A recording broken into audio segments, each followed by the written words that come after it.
기억하시나요? 몇 살쯤에 처음 그림을 그리셨나요? 무엇을 그리셨을까요? 시간 가는 줄 모르고 엎드려서 종합장이나 스케치북에 무언가를 열심히 그리던 그때가 생각나시나요? 만약 지금 다시 그림을 그린다면 무엇을 그리고 싶으신가요? 여기 별별 미술관에서 마음껏 그려볼 수 있습니다.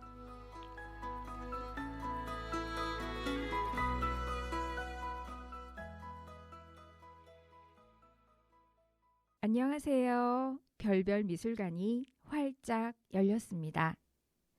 저는 봄 그림 DJ 성선화예요. 세상의 모든 이야기를 그림을 통해서 재밌게 나누어 보고 어릴 적 순수했던 때로 돌아가 다시 그림도 자유롭게 그려보는 새로운 미술관, 별별 미술관입니다. 근데 조금 이상한가요? 보이지도 않는데 그림을 보는 미술관이라고? 그리고 내가 그림을 다시 그린다고? 난 정말 그림 못 그리는데. 배운 적도 없는데. 네, 괜찮습니다. 별별 미술관에서는 다 할 수 있어요. 지금 바로 한번 시작해 볼까요? 먼저 마음속에 도화지를 펼쳐봅니다. 크기도 모양도 내 맘대로 자유롭게 정해보세요. 지금부터 들리는 대로 상상하며 펼쳐진 도화지 안에 떠오르는 대로 마음껏 그려보는 거예요.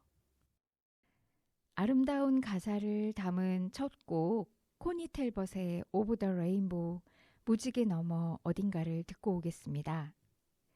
노래를 들으며 내가 그린 그림 위에 마음껏 색칠을 해보세요. 여러분의 마음은 어떤 형태와 색깔로 채워질까요? 와, 여러분, 드디어 별별 미술관에서 첫 작품을 완성하셨네요. 어떤 작품일지 너무나 궁금합니다. 노래를 들으며 마음속 도화지 위를 빨주노초 파남보 무지갯빛으로 알록달록 칠하셨나요? 어떠셨나요? 이렇게 그림을 마음속에 그려보셨는데 아마도 저마다의 감성으로 멋진 작품을 만드셨을 거라고 생각해요. 그림은 이렇게 그리는 거예요. 어려운 게 아니죠. 그림을 잘 그린다는 건 나만의 감정을 잘 찾아내는 것 같아요. 그런 이야기 보따리를 하나씩 하나씩 풀어보는 이곳은 그림 속 재미난 세상 이야기를 담은 별별 미술관입니다. 오늘은 어떤 이야기를 펼쳐볼까요? 빈센트 반 고흐라는 화가를 아시나요? 잘 알고 계신다고요? 정말 좋아하는 화가라고요. 맞아요. 빈센트 반 고흐는 우리에게 너무나도 잘 알려져 있죠. 해바라기나 귀를 자른 자화상도 유명하고요. 우리가 잘 아는 그 빈센트 반 고흐가 좀 전에 들은 노래 속에서처럼 무지개 너머 어딘가를 향해 손을 내밀듯 이런 꿈을 꾸며 그린 그림이 있습니다. 바로 별이 빛나는 밤이라는 작품이에요. 생내미에 있는 정신병원의 병실에서 작은 창문을 통해 바라본 밤하늘. 무지개 대신 어두운 밤하늘에 반짝이는 달과 별을 보며 자신만의 간절한 소원을 빌었습니다. 병실 창문에 창살 너머 반짝이는 별들은 빈센트 반 고흐의 유일한 안식이자 희망이었습니다. 알고 계시나요? 빈센트 반 고흐는 두 점의 별이 빛나는 밤해를 그렸어요. 하나는 1888년 프랑스 아르에서 그린 롱강의 별이 빛나는 밤이고 1년 뒤 1889년에 생레미 생폴드 정신병원에서 그린 다른 별이 빛나는 밤에가 있습니다. 두 작품을 비교해 볼까요? 먼저 롱강의 별이 빛나는 밤은 작품 사이즈가 92cm, 72.5cm 크기입니다. 앞에 서면 딱 보기 좋은 작품의 사이즈입니다. 이제 그림을 좀 더 자세히 들여다볼게요. 들리는 대로, 느껴지는 대로 마음의 눈으로 천천히 바라보시면 됩니다. 먼저 그림을 3등분하면 위쪽에는 코발트 블루의 푸른빛으로 색칠이 되어서 환상적인 밤하늘이 펼쳐집니다. 진한 남색의 붓질로 그려진 밤하늘 위에 노랗게 빛나는 별들이 수놓은 듯 가득 있습니다. 남색과 노랑의 강한 보색 대비가 별을 더 강조해서 샛노랑으로 보여서 마치 푸른 밤하늘에 폭죽이 터지듯 아주 밝게 빛나고 있습니다. 별들 중에 가장 밝게 빛나고 있는 것은 가운데 자리 잡은 북두칠성 별자리입니다. 우리도 밤하늘에 별이 보이면 북두칠성부터 찾곤 하는데요. 빈센트 반 고흐도 다른 시간, 다른 공간이지만 내가 보는 저 북두칠성을 그도 바라보며 그림을 그렸다는 것이 정말 신기하지 않나요? 반 고흐의 작품을 보면 그 시대에 그려진 그림들과 딱 봐도 차이가 나는 부분이 있습니다. 바로 그림의 표면이 정말 많이 울퉁불퉁 튀어나와 있다는 겁니다. 색을 칠할 때 물감을 아끼지 않고 듬뿍 발라서 칠하기 때문입니다. 만져질 듯한 아주 두꺼운 물감 덩어리들이 짧은 선으로 반복해서 계속 붓질이 되어 있습니다. 꿈틀거리는 생물체처럼 마치 물감 덩어리가 살아서 움직이는 것 같아요. 가만히 보고 있으면 그림이 움직이는가 하는 착각을 하게 합니다. 이런 특별한 반 고흐만의 붓터치 때문에 밤하늘이 더욱 생동감에 넘치고 반짝반짝이는 듯한 별빛을 만들어낼 수 있습니다. 별의 가장 빛나는 가운데 부분에는 아예 흰색 물감을 튜브째로 짜서 바르기도 했습니다. 울퉁불퉁 거칠은 그림 표면의 질감 때문인지 반 고흐의 감정이 실려서인지 더욱 풍부하고 생생하게 느껴집니다. 사진처럼 똑같이 그린 것도 아닌데 말이죠. 그림 가운데 부분은 롱강이 부드러운 곡선으로 화면을 가로질러 쫙 펼쳐집니다. 강가 뒤로 그려진 마을 어귀에선 가로등 불빛이 하나둘 켜져 있고 그 가로등 불빛에 일렁이는 강 물결이 잔잔하게 흔들거리고 있습니다. 아래쪽으로 길게 일렁이는 불빛 그 끝에 다다르면 자그마한 부두에 정박한 한 쌍의 소박한 나룻배도 보입니다. 아래쪽 강둑 위로는 별빛과 가로등빛이 섞이어 따뜻하게 땅을 비추고 있고 밤거리를 산책하는 조금은 술에 취해 서로의 몸을 기댄 다정한 연인도 보입니다. 왠지 따뜻한 불빛들이 이 연인을 따라가는 느낌으로 부드럽게 표현되어 있는 것 같습니다. 숨도 안 쉬고 그린 것 같은 반 고흐만의 열정적인 붓터치는 바라보고 있으면 롱강의 풍경과 냄새와 소리가 들리는 듯합니다. 잔잔한 강물 소리와 강가에 비쳐 어울거리는 가로등 불빛들, 그리고 밤하늘의 노란 별빛이 눈이 부시게 느껴지는 듯 세상에서 가장 평화로운 밤을 그려놓은 듯한 론강의 별이 빛나는 밤입니다. 실제로 당시 반 고흐가 고된 파리 생활을 청산하고 따뜻한 햇빛을 찾아 남프랑스의 작은 소도시 아르리라는 마을로 마음의 안식을 찾아왔습니다. 방고우가 일생 중에 가장 평온하고 행복한 시간을 보낸 시기입니다. 고작 채 2년도 안 되는 시간이었지만 말이죠. 아르레 햇빛, 주변의 소박하고 정겨운 마을 풍경, 별이 무수히 빛나는 하늘을 무척 좋아했었다고 합니다. 언제나 고독했던 빈센트 반 고흐에게 밤하늘에서 늘 한결같이 반겨주는 반짝이는 별은 그의 마음의 위로이자 유일한 희망이었습니다. 그래서일까요? 롱강의 별이 빛나는 밤 이 작품은 마음이 불안한 사람들에게 보여주면 진정되는 효과가 있다고 합니다. 그림에 사용된 푸른색은 실제로 스트레스를 없애는 효과가 있는데요. 과학적으로 연구한 결과에 따르면 청색광에는 혈압이 안정되고 평온한 감정이 만들어진다고 하죠. 론강의 별이 빛나는 밤도 청색광으로 그려진 그림이라서 그럴까요? 빈센트 반 고흐가 유일하게 편안하고 행복한 시기에 그렸던 그림이라서 그럴까요?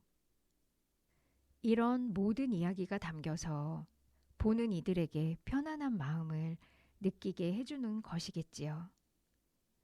다음 곡은 그가 바라본 밤하늘을 상상하며 들어보겠습니다. Starry, starry night. 잘 들으셨나요?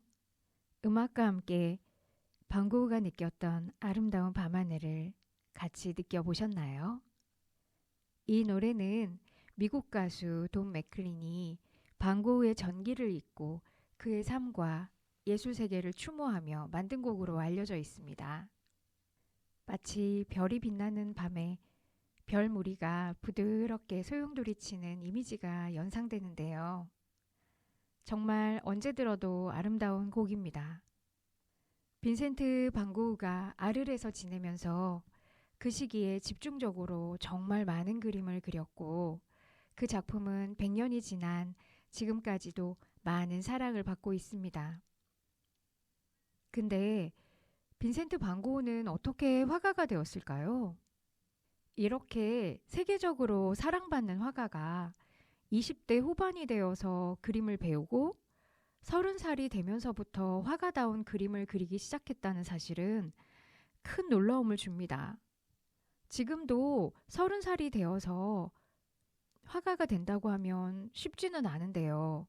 반 고흐의 생애를 조금 살펴보면 이해가 되긴 합니다. 1853년 3월 30일 네덜란드의 준데르트라는 시골 마을에 목사 집안에서 장남으로 태어났습니다. 몸도 허약했고 정신세약도 있었던 반 고흐는 화랑의 점원, 기숙학교의 선생님, 서점 점원, 선교사, 많은 다양한 직업을 가지기도 합니다. 결국 종교에 심취하여 할아버지, 아버지처럼 목사가 되고자 했고 신학 공부를 했지만 히브리어 과목에서 낙제하여 목사 시험에서 떨어지게 됩니다. 여기저기 매체를 통해 미치광이라고 알고 있는 반 고흐가 사실은 엄청나게 똑똑하고 독서광이었다는 사실 알고 계신가요? 신학 서적은 물론이고 많은 문학 작품을 탐독했고 언어에도 재능이 뛰어났습니다. 네덜란드 사람이었지만 프랑스와 영어, 독일어까지 유창한 수준이었다고 합니다. 글도 잘 썼죠. 동생 테오 반 고흐와 주고받은 편지 700여 통이 책으로 나와서 그 자체만으로도 문학적으로 충분히 가치가 있고 무엇보다 빈센트 반 고흐의 그림을 이해하는 데 큰 도움을 주고 있어요. 목사 시험에서 떨어지고 낙심한 반 고흐에게 동생 테오는 그림을 그려보라고 조언을 합니다. 예전에 삼촌의 구피라랑에서 그림을 사고 파는 일을 몇 년 동안 해오면서 많은 그림을 봐왔고 틈틈이 스케치를 해왔던 반 고흐에게 화가로서의 길은 금방 숙명처럼 다가옵니다. 평소에 존경해온 화가 밀레의 작품에서 영향을 받아 정직한 농부의 삶의 모습을 그려서 목회자의 신념을 담은 화가의 길을 나서게 됩니다. 이때 나이가 이미 20대 후반이었습니다. 하지만 그의 불붙은 열정은 아무도 못 말렸죠. 태우가 있는 파리로 건너와서 당시 유행하던 인상파와 교류를 하게 되었고 빛과 색을 탐구하게 됩니다. 그리고 그만의 더욱 아름다운 색을 찾아서 프랑스 남부 아르로 온 방고우는 행복과 희망이 가득 찬 그곳에서 예술 공동체를 만들고 싶어 했어요. 우여곡절 끝에 유일하게 함께하게 된 화가는 폴 고갱이었습니다.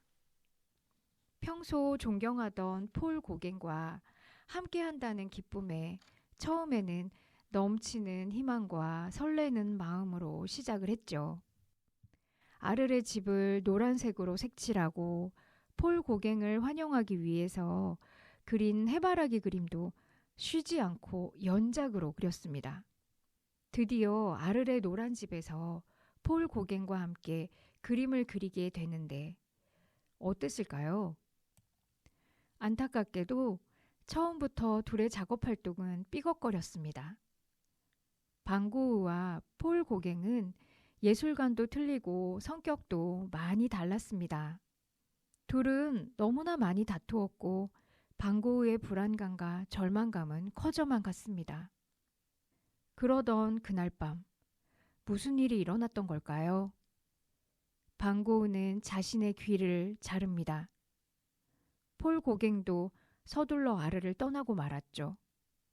이 사건은 신문을 통해 알려지게 되었고 아르의 마을 사람들마저도 방고우를 거부합니다. 결국 방고우는 스스로 생내미의 정신요양원에 들어가게 됩니다.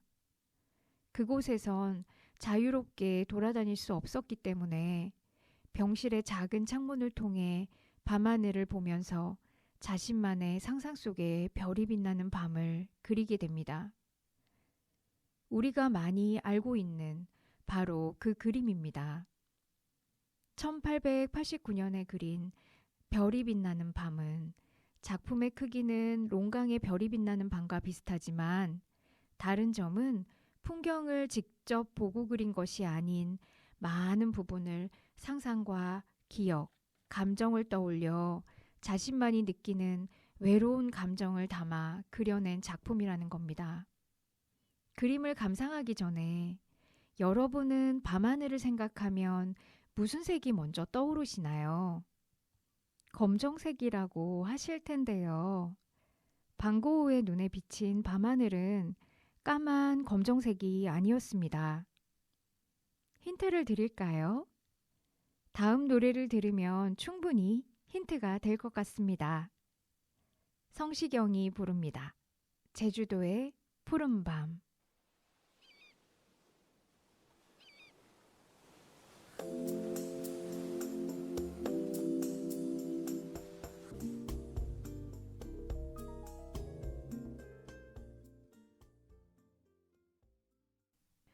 제주도의 푸른 밤을 마음속에 그려보셨나요? 어떤가요? 힌트가 되었을까요? 이렇게 숙명처럼 화가의 길을 걸어가게 된 방고흐. 고통과 싸우며 생내미의 생폴드 정신병원의 병실에서 아주 작은 창문을 통해 바라본 밤하늘을 어떻게 그려냈을까요? 그의 밤하늘 그림에는 검정색이 전혀 사용되지 않았습니다. 짙은 코발트 블루와 다양한 색을 많이 사용한 밤하늘은 검정색보다 훨씬 더 풍부하고 강렬한 감정을 담아냅니다.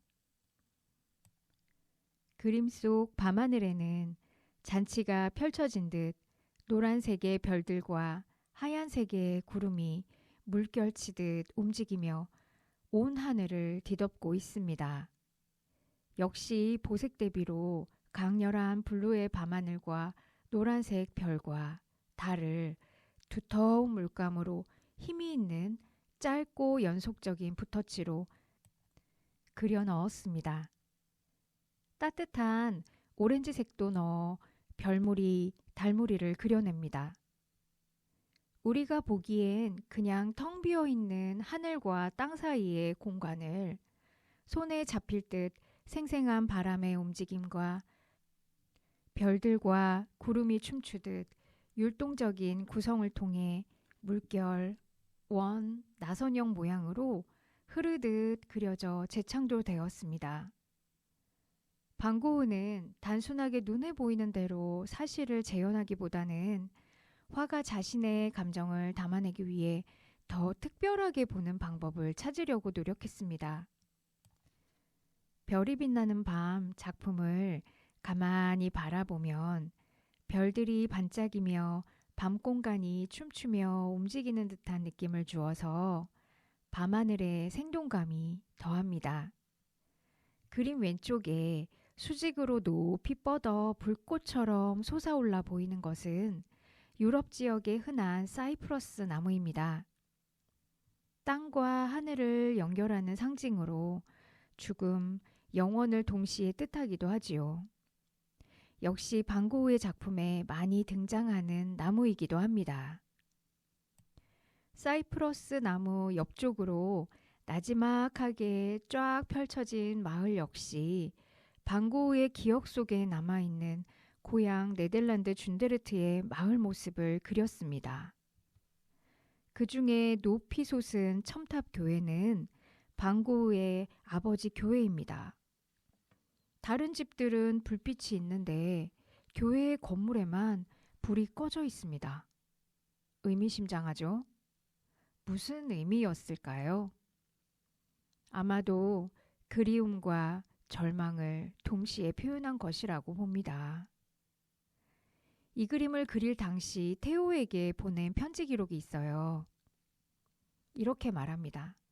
나는 오늘 새벽 해가 뜨기 전 창문을 통해서 아무것도 없고 아주 커 보이는 샛별밖에 없는 시골을 보았단다. 라고 적어 보냈습니다. 거기에서 샛별은 가장 밝은 금성입니다. 실제로 그림 안에 사이프러스 나무 옆에 가장 밝은 별을 그려 넣었는데요. 짧고 굵은 터치를 나열하여 동그랗게 주위로 점점 밝게 퍼져나가도록 그려놓았습니다. 밤하늘이 소용돌이 치듯 꿈틀거린다. 이처럼 반고흐는 대상을 눈에 보이는 대로 그대로 그리는 것이 아니라 화가로서 자신이 느끼는 감정을 자유롭게 표현하는 것을 더 중요하게 생각했습니다. 세상과 단절된 곳에서 모두가 잠든 새벽, 밤하늘을 홀로 올려다보며 반고흐는 생각했겠죠. 삶 이후의 죽음까지를. 그리고 혼신을 다해 그림을 그렸겠죠. 그림 속에 자신이 생각한 가치와 신념을 넘치도록 담아내었습니다. 우리가 빈센트 반 고흐의 그림을 사랑하는 이유는 현실에 대한 어떠한 절망과 고통에도 결코 지지 않는 예술에 대한 열정, 그리고 작품에 대한 의지와 자신에게 주어진 삶을 받아들이고 사랑한 절대적 순수를 그의 그림 안에서 느낄 수 있기 때문입니다. 그래서 우린 반 고흐의 그림을 그렇게 좋아하고 유명한 화가들 역시 최고의 예술가로 뽑는 것 같습니다. 빈센트 반 고흐가 말합니다. 가장 어두운 밤도 언젠가는 해가 떠오를 것이다. 그래서 밤하늘의 별들이 나를 꿈꾸게 한다. 여러분들은 무엇이 꿈을 꾸게 하고 나아가게 하나요? 나에게 반짝이는 별과 같은 존재는 무엇인가요? 반 고흐는 자신의 고통이 짙어질수록 위대한 작품을 남긴 화가로 기억되고 있습니다.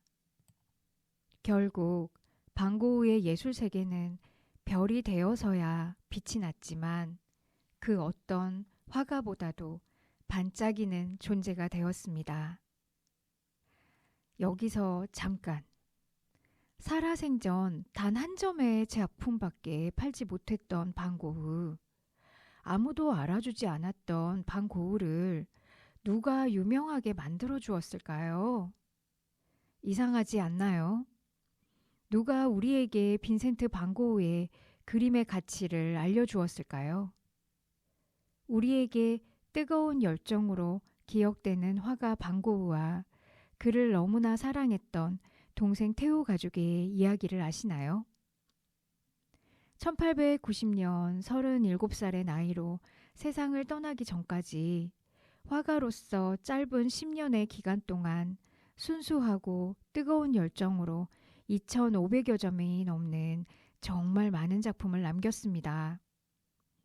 어떻게 그렇게 많은 작품을 집중해서 그려낼 수 있었을까요?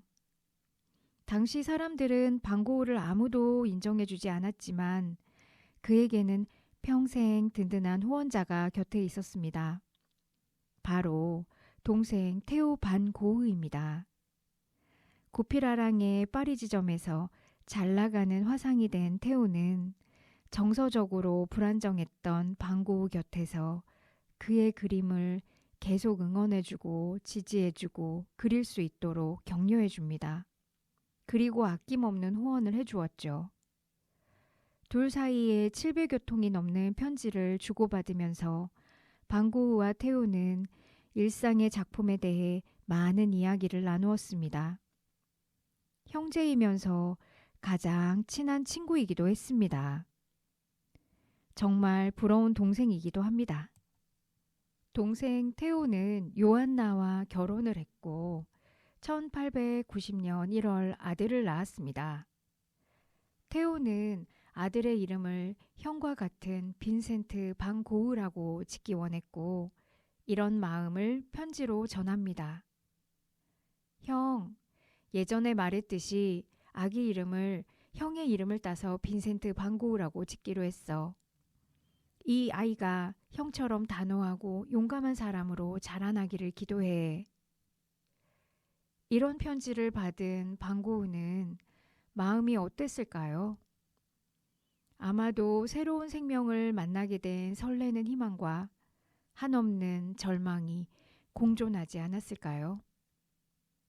반 고흐는 조카가 태어난 것이 정말 기뻤지만 경제적으로 아무런 힘이 없었던 무능한 이름 없는 화가이자 정신병원에 있었기 때문에 조카를 보러 갈 수도 없는 삼촌이었죠. 정말 최악의 비극적인 상황이었습니다. 반 고흐 그가 그곳에서 할 수 있는 유일한 단 한 가지, 그림을 선물하기로 결심합니다.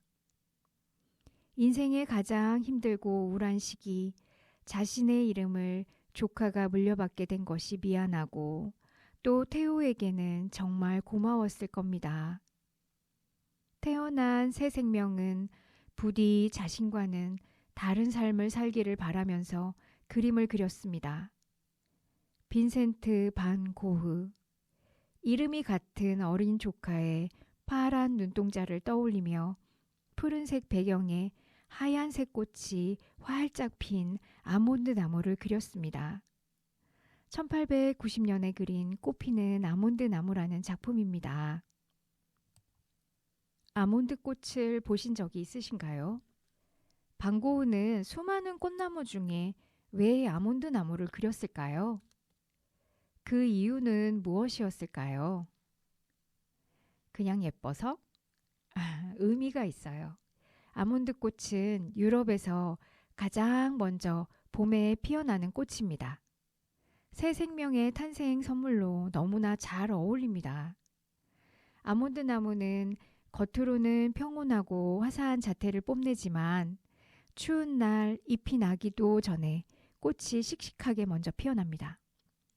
매서운 추운 겨울바람을 견뎌내는 강인한 생명력으로 다른 나무보다 일찍 2월 이른 봄에 꽃을 피운다고 해요. 우리나라의 매화와 비슷하지요. 그래서 매화꽃도 사군자의 하나로 그려지고 군자의 강건한 신념을 나타내기도 하잖아요. 이처럼 반 고흐는 추운 날 메마른 가지의 잎이 돋기도 전에 가녀린 하얀 꽃을 용기 있게 피워내는 아몬드 꽃나무 그림으로 조카를 위한 삼촌의 마음을 온전히 전했습니다. 새 생명과 희망, 영원한 사랑을 상징하는 아몬드 꽃 그림으로 자신의 이름을 가진 조카의 탄생을 한없이 축복했습니다. 그림을 보면 아름다운 푸른 하늘색 배경과 그 배경색과 대비되는 순백의 하얀 아몬드꽃, 푸른빛 하늘 아래 순백색 꽃잎 사이사이에는 싱그러운 느낌으로 환희가 넘쳐 흐르는 듯합니다. 그리고 구불구불 뻗어나가는 올리브색 나뭇가지에는 단단하고 꿈틀거리는 강인한 생명력이 저절로 느껴집니다. 방고은은 밝고 환한 색깔로 꽃과 봉우리를 그렸습니다. 평소에 그리던 거친 붓자국과 어둡고 강한 색채에서 힘을 빼고 밝은 색감과 윤기 있는 부드러운 붓터치가 온화한 분위기를 자아내도록 정성을 다해 작업했습니다. 방고은은 어린 조카에 대한 사랑을 캔버스 위 아몬드 꽃에 듬뿍 담았습니다. 방고우가 그린 꽃 그림 중에 최고의 걸작이 완성된 순간이었죠. 그런 마음 때문인지 방고우의 다른 그림보다 훨씬 따뜻하고 밝은 기운이 느껴집니다. 동생 태호는 너무 아름답다며 이 그림을 아기 침대 위에 걸었다고 합니다. 실제로 아이가 자라는 동안 계속 걸려 있었고요. 불행히도 방고우는 이 그림이 완성이 되고 나서 몇 달 후 마음의 병을 끝내 이겨내지 못하고 생을 마감합니다. 아몬드 나무의 아름다운 꽃과 푸른 하늘은 방고우 인생에서 마지막 봄의 모습이 되었습니다. 더 안타까운 것은 지병이 있던 태호도 형의 죽음으로 마음이 상하여 급작스럽게 건강이 악화되면서 6개월 뒤에 세상을 떠나게 되는 일이 생깁니다. 빈센트 방고우와 테오 방고우가 떠난 후 누가 남았나요? 네, 맞습니다. 어린 아기와 함께 홀로 남겨진 부인 요한나. 정말 그 어떤 심정이었을까요? 요한나는 슬픔을 달래려고 잔뜩 쌓여있는 남편의 모아둔 편지다발을 읽게 됩니다. 두 형제 사이에서 오고 간 글들을 통해서 형제애를 넘어선 무언가를 느끼게 됩니다. 그리고 방고우의 재능과 예술성에 대한 확신을 가지게 됩니다. 그녀는 그때부터 빈센트 방고우의 작품을 알리기 위해 부단히 노력합니다. 형제가 주고받은 수많은 편지들을 모아 직접 영문으로 번역하고 책으로 어렵게 출간했습니다. 공신력 있는 좋은 미술관만 찾아서 전시를 열게 하고 방고우의 그림의 가치를 높여가며 철저하게 작품을 관리하고 많은 사람들에게 조금씩 알려나갔습니다. 요한나가 죽고 난 이후 삼촌 방고우의 모든 그림을 상속받은 조카 빈센트 방고우는 1960년 방고우의 재단을 설립하는 데 앞장서서 중요한 역할을 했습니다. 그리고 작품이 잘 보존되도록 1973년 네덜란드 암스테르담에 방고우 미술관을 열 수 있도록 엄청난 노력을 합니다. 무엇보다 놀라운 건 그가 가진 삼촌의 모든 작품을 기증한 것입니다. 침대 머리맡에 걸려 있었던 꽃피는 아몬드 나무도 지금은 그곳에 전시되어 있습니다. 어린 빈센트 방고우는 어릴 적엔 삼촌이 싫었다고 해요. 자신의 이름이 그와 같은 것도 정말 힘들었다고 합니다. 유명해지기 전까지 외롭고 괴팍하게 살다간 미치광이 화가라고만 알려졌기 때문에 놀림을 많이 받았다고 합니다. 그러나 어머니를 통해서 삼촌 방고우의 그림 안에 담긴 진심을 볼 수 있게 되었고 그도 삼촌 빈센트 방고우의 그림을 열렬하게 사랑하게 되었다고 합니다. 빈센트 반 고흐의 그림을 사랑한 가족들의 이러한 노력 덕분에 빈센트 반 고흐의 많은 작품들은 미술관에서 감상할 수 있게 되었죠. 어쩌면 아무도 알아주지 않아서 모조리 버려질 뻔했던 반 고흐의 작품들은 가족들의 이러한 사랑과 헌신 덕분에 세상의 빛을 볼 수 있게 된 것입니다. 그리고 시간과 공간을 뛰어넘어 그의 그림을 좋아하는 사람들에게 기억되고 위로가 되는 아름다운 작품으로 빈센트 반 고흐의 그림은 계속 살아남아 있습니다. 영원한 사랑이란 어떤 모습일까요? 서로를 그리워하고 사랑하는 마음에 그 빛이 점점 커지는 것. 바로 빈센트 반 고흐의 꽃피는 아몬드 나무, 별이 빛나는 밤, 그림과 같지 않을까요? 당신의 영원한 사랑은 어떤 빛깔인가요? 마음으로 보는 그림 감상 어떠셨나요? 때로는 눈을 감으면 더 많은 것을 볼 수 있다고 합니다.